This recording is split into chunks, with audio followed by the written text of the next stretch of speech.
how to watch YouTube on CarPlay. Here's how it works. First, open up the App Store and search for screen mirroring. You will need this in order to watch YouTube. So you can get any screen mirroring app, and basically how this is going to work. Once you have the app installed, you will go into your phone settings, then navigate to General, then scroll down until you see CarPlay, click on it, and you want to connect with your car.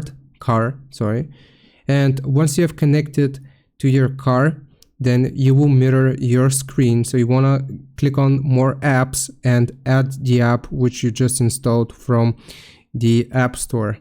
Next, what you have to do is basically just scroll down or drag down from the top of your screen and click on this button, screen mirroring, and you will mirror your screen to your CarPlay and the application which we have just installed and added to our CarPlay.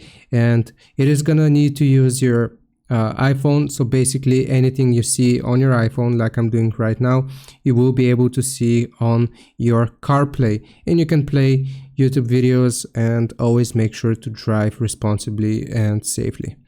I hope this helps. Leave a like and subscribe. I'll see you next time.